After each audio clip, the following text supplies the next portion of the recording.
Hello, my dear listeners, and welcome. I am so happy you are here with me today. Thank you for pressing play. Thank you for choosing to spend your time with me. Whether you're listening in the morning, on your lunch break, or late at night, I am glad you are here. I know that learning English is not always easy. Some days it feels exciting. Some days it feels like progress. But some days, honestly, it feels like nothing is happening. Like you're standing still. Like everyone else is moving forward and you are in the same place. If you have ever felt that way, I want you to know something. You are not alone. And today's episode is for you. Before we begin, I want to say something to you. You're not just a listener.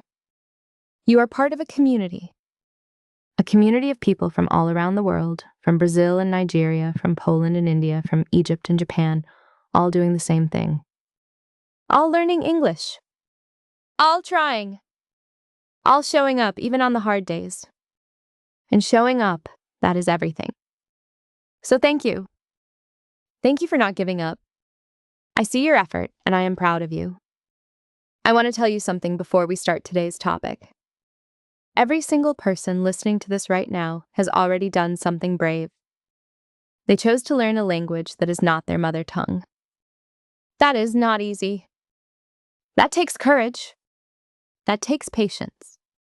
That takes hundreds of small decisions to listen, to practice, to try again after a mistake. And most people never even start. But you did. You started. And you are still here. So whatever you think about your English right now, whatever doubts you have, whatever frustrations you feel, I want you to hold on to one thing. You are already doing it. You are already on the path. And that matters more than you know. Today's episode is about something that confuses a lot of English learners. It is about progress.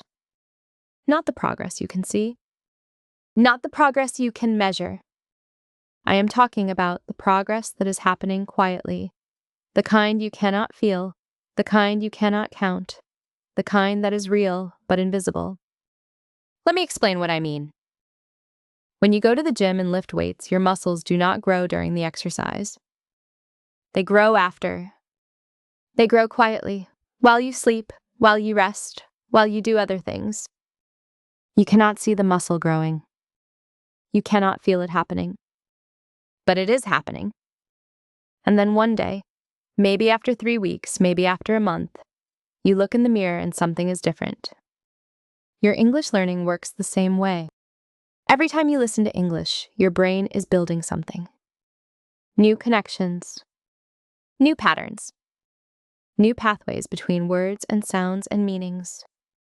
You cannot feel it while it is happening. But it is happening. And today, I want to help you trust that process. Because sometimes the hardest thing in learning a language is not the grammar. It is not the vocabulary. The hardest thing is believing that you are moving forward, even when you cannot see it. Let me ask you something.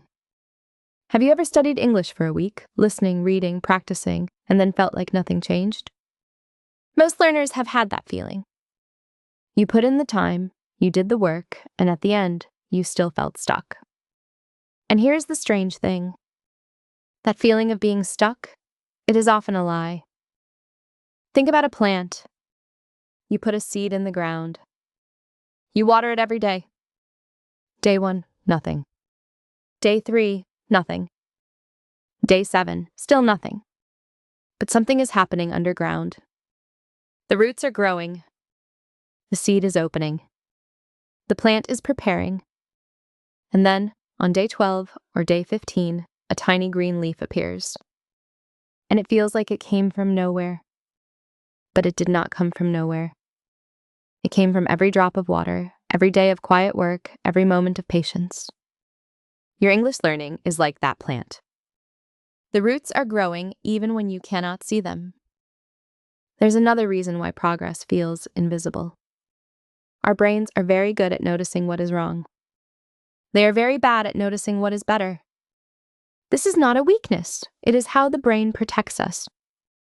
It looks for problems so we can fix them. But this also means that when you improve, your brain often does not celebrate it. It just moves the goal further. You could not understand a fast speaker last year. Now you can. But instead of feeling proud, you think, I still cannot speak fluently.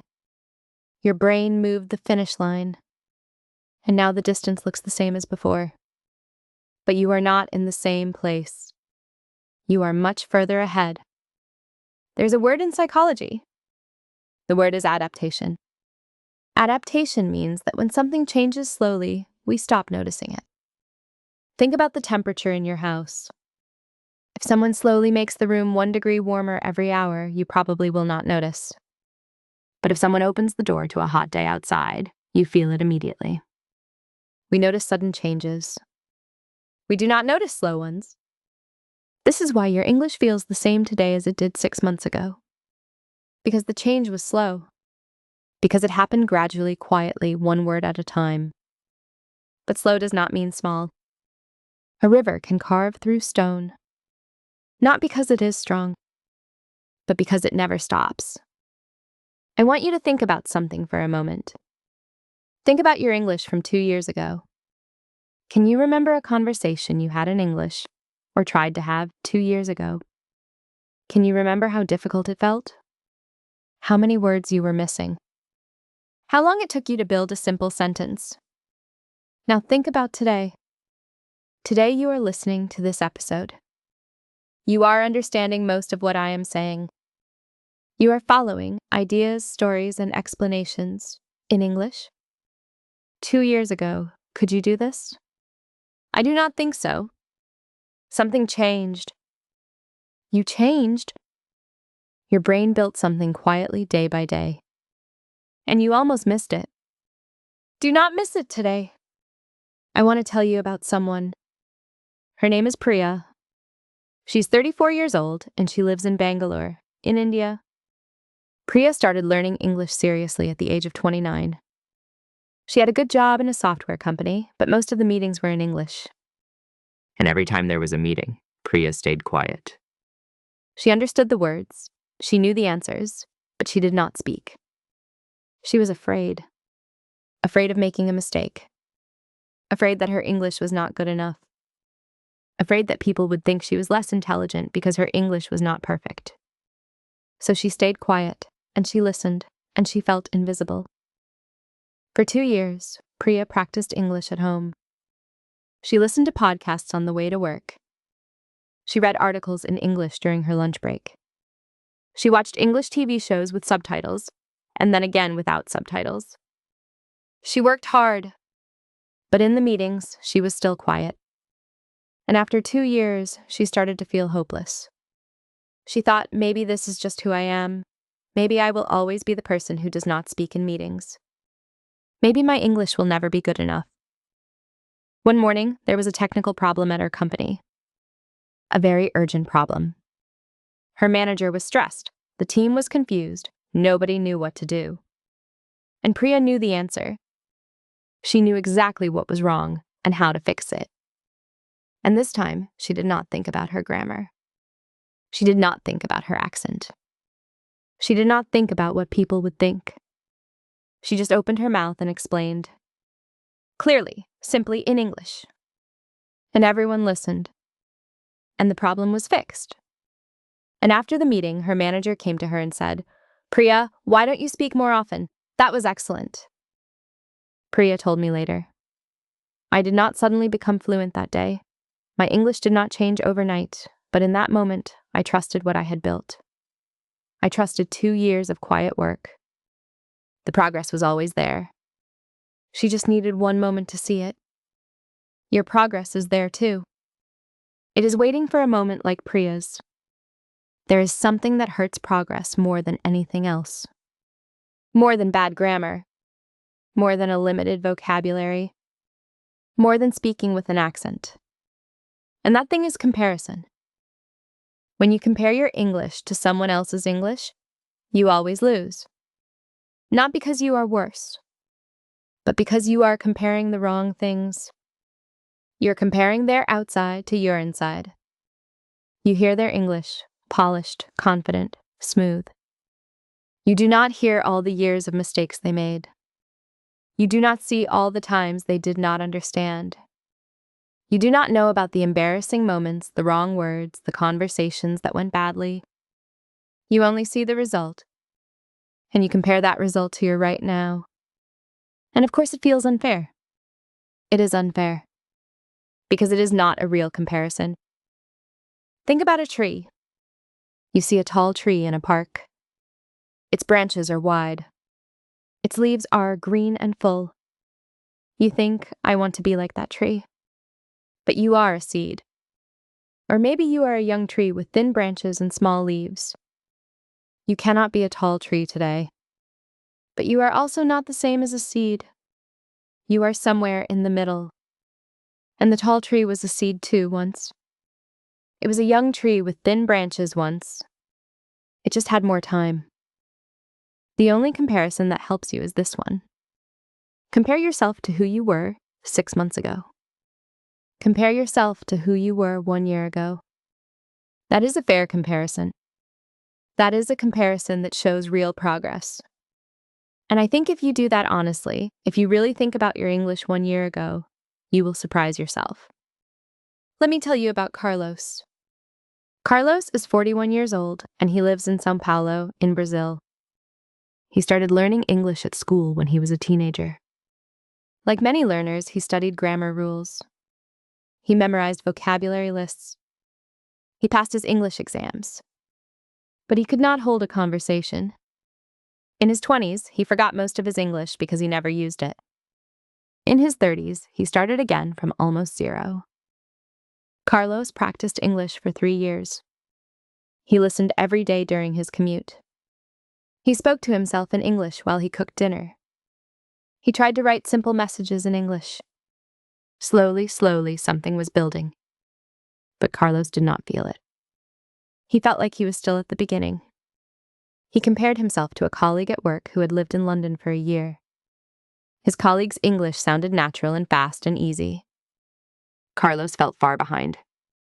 He almost stopped. Then something happened. Carlos had a video call with a supplier from the United States. It was the first time he had a real business conversation in English. He was nervous. But the call happened. He spoke. The other person understood.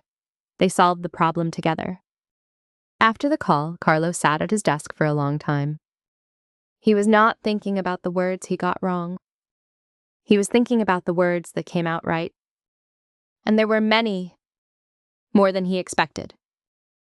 3 years of work had built something inside him that he could not see. Until that call. Carlos told his wife that evening, "I spoke in English today, a real conversation, and it worked." His wife said, "I know, I knew you could." Sometimes the people around us see our progress before we do. Now I want to share 5 simple things you can do, starting today, to trust your progress and keep moving forward. The first thing is, keep a progress journal. Not a grammar journal. Not a vocabulary list. A progress journal. Every week, write 3 things in English that felt easier this week than last week. It does not have to be big. Maybe you understood a sentence in a TV show that you would not have understood before. Before we finish, I want you to do one small thing. Think of one small English win from this week. Maybe you understood a sentence faster. Maybe you found one word more easily. Maybe you listened today, even when you felt tired. That counts. Write it down. Say it out loud. Let your brain notice it. You're closer than you think. You are doing better than you feel. Until next time, stay curious and be kind to yourself.